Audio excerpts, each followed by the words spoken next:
To my kitchen. So ಇವತ್ತು ಅತ್ತೆ ಬಾಳೆಹಣ್ಣು ಕೊಟ್ಟರು ತಿನ್ನೋಕ್ಕೆ. ನನಗೆ ತಿನ್ನೋಕ್ಕೆ ಇಷ್ಟ ಆಗಲಿಲ್ಲ ಆ್ಯಂಡ್ ನನಗೆ ಕೇಕ್ ತಿನ್ನಬೇಕು ಅನಿಸ್ತಿತ್ತು. ಸೊ ದೊಡ್ಡದಾಗಿ ಕೇಕ್ ಮಾಡೋಕ್ಕಾಗಲ್ಲ ಅಂದರೆ ಮಗ್ ಕೇಕ್ ಮಾಡೋಣ, ಹೆಂಗಿದ್ರು ಅತ್ತೆ ಬಾಳೆಹಣ್ಣು ಕೊಟ್ಟರು ಅಂತ ನಾನು ಬಂದಿದ್ದೀನಿ ಈಗ ಮಾಡೋಕ್ಕೆ. ಆ್ಯಂಡ್ ನನಗೆ ರೆಸಿಪಿ ಗೊತ್ತಿಲ್ಲ ಈ ಕೇಕ್ ಮಾಡೋದು. So had to pretend here. So ಇದು ಏನೇನು ಅಂತ ತೋರಿಸ್ತೀನಿ. ಆ್ಯಂಡ್ ಆಲ್ರೆಡಿ ಇಲ್ಲಿ ಒಂದು ಬನಾನಾ, ಯಾವ ಬನಾನಾ ಅಂತ ಹೇಳೋದು, ದೊಡ್ಡ ಬಾಳೆಹಣ್ಣು. ಓಕೆ, ಆ ಬಾಳೆಹಣ್ಣು ನಾನು ನೀಟಾಗಿ ಫೋರ್ಕಲ್ಲಿ ಸ್ಮ್ಯಾಶ್ ಮಾಡಿಬಿಟ್ಟಿದ್ದೀನಿ. ಮತ್ತು ಈ ಥರ ಕಾಣಿಸ್ತಿದೆ.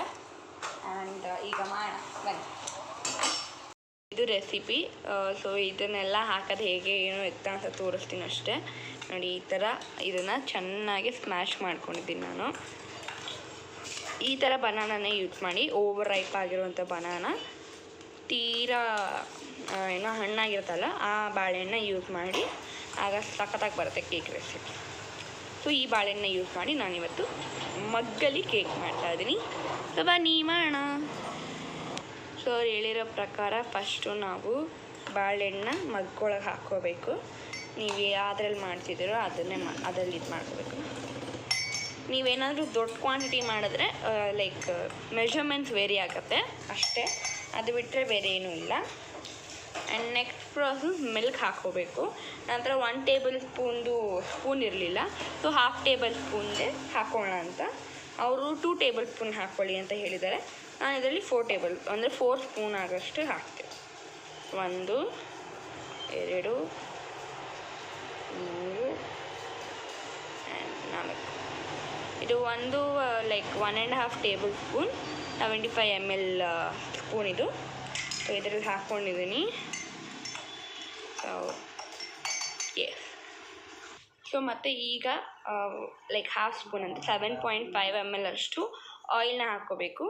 ಇದು ಬಂದು ಕಡಲೆಕಾಯಿ ಎಣ್ಣೆ, ನಾವು ಯೂಸ್ ಮಾಡೋ ಎಣ್ಣೆನೇ ಹಾಕ್ತಾ ಇದ್ದೀನಿ.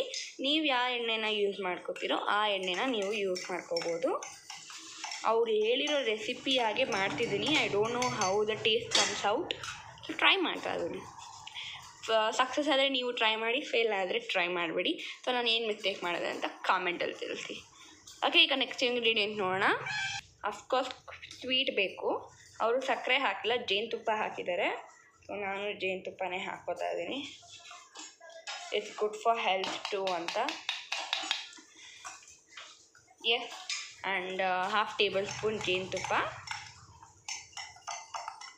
ಇದನ್ನು ನೀಟಾಗಿ ಸ್ಟರ್ ಮಾಡ್ಕೋಬೇಕು. ಇದು ವೆಟ್ ಇಂಗ್ರೀಡಿಯೆಂಟ್ಸ್ ಎಲ್ಲ ನೀಟಾಗಿ ಮಿಕ್ಸ್ ಆಗಬೇಕು.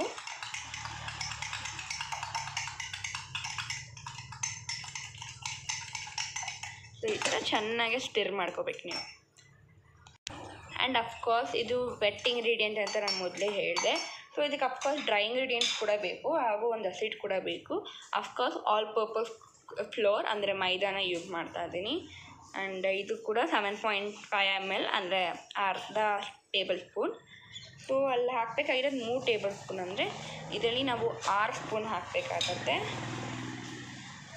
ಅದು ನೀವು ಲೈಕ್ ಈ ಥರ ನೀಟಾಗಿ ಕಟ್ ಮಾಡಿಕೊಂಡು ಹಾಕ್ಕೋಬೇಕಾಗತ್ತೆ, ಇಲ್ಲಾಂದರೆ ಹೆಚ್ಚು ಕಮ್ಮಿ ಆಗುತ್ತೆ.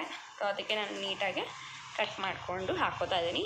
ಇದರಲ್ಲಿ 6 ಸ್ಪೂನ್ ಹಾಕ್ಕೋಬೇಕು. ನೀವು ನಾರ್ಮಲ್ ಟೇಬಲ್ ಸ್ಪೂನ್ ಯೂಸ್ ಮಾಡೋ ಹಾಗಿದ್ದರೆ 3 ಟೇಬಲ್ ಸ್ಪೂನ್ ಆಗೋಷ್ಟು ಮೈದಾನ ಹಾಕ್ಕೋಬೇಕು. ಇದು 6ನೇ ಟೇಬಲ್ ಸ್ಪೂನು. ಸೊ ಟೋಟಲ್ 6 ಚಮಚ ಹಾಕ್ಕೊಂಡಿದ್ದೀನಿ ಹಾಫ್ ಟೇಬಲ್ ಸ್ಪೂನಲ್ಲಿ. ಆ್ಯಂಡ್ ಎಸ್, ಆ್ಯಂಡ್ ಅಫ್ಕೋರ್ಸ್ ಅದು ಫ್ಲಫಿಯಾಗಿ ಬರಬೇಕು ಅಂದರೆ ಸೋಡಾ ಅಂತ ಹಾಕ್ಕೋಬೇಕಾಗುತ್ತೆ. ಇದು I don't know the measure, but ಅವ್ರು ಹೇಳಿರೋದು 1/4 ಟೇಬಲ್ ಸ್ಪೂನ್ನ ಹಾಕ್ಕೊಳ್ಳಿ ಅಂತ. ಐ ಹೋಪ್ ಇಷ್ಟು ಸಾಕಾಗತ್ತೆ ಅಂತ ಇಷ್ಟನ್ನೇ ಹಾಕ್ತಾಯಿದ್ದೆ ನಾನು.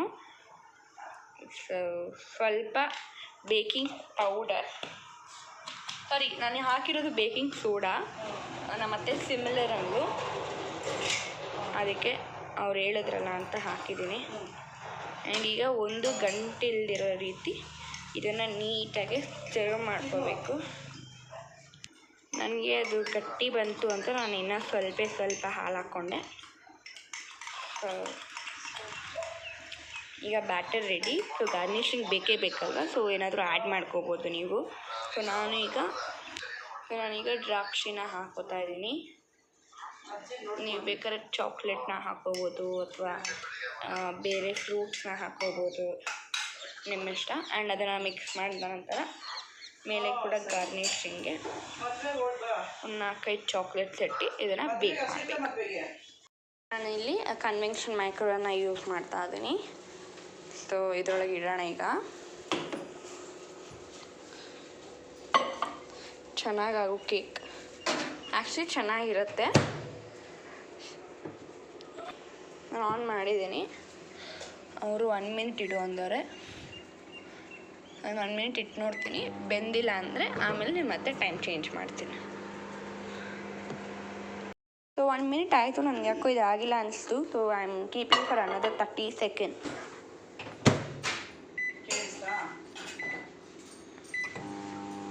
ಇವಾಗ ತಾನೇ ತೆಗೆದೆ 30 ಸೆಕೆಂಡ್ಸ್ ಆಯಿತು. ಕೇಕ್ ಕನ್ಸಿಸ್ಟೆನ್ಸಿ ಇದೆ, ಬಟ್ ಯಾಕೋ ನನಗೆ ಭಯ ಆಗ್ತಿದೆ, ಹೊಗೆ ಇದೆ. ಸೊ ಆರದ ನಂತರ ತಿನ್ನಬೇಕು. ಇವಾಗಲೇ ಯಾಕೋ ಫ್ಲೋರ್ ಸ್ಮೆಲ್ ಬರ್ತಿದೆ. ಬೆಂದಿದೆಯೋ ಬೆಂದಿಲ್ವೋ full doubt.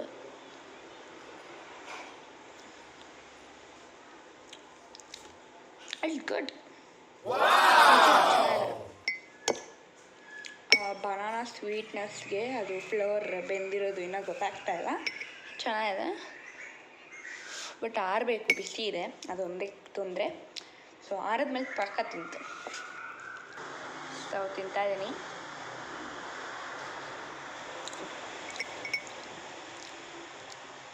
Actually it's very very nice. ನಾನು ಚೆನ್ನಾಗಿರಲ್ಲ ಅಂದ್ಕೊಂಡೆ.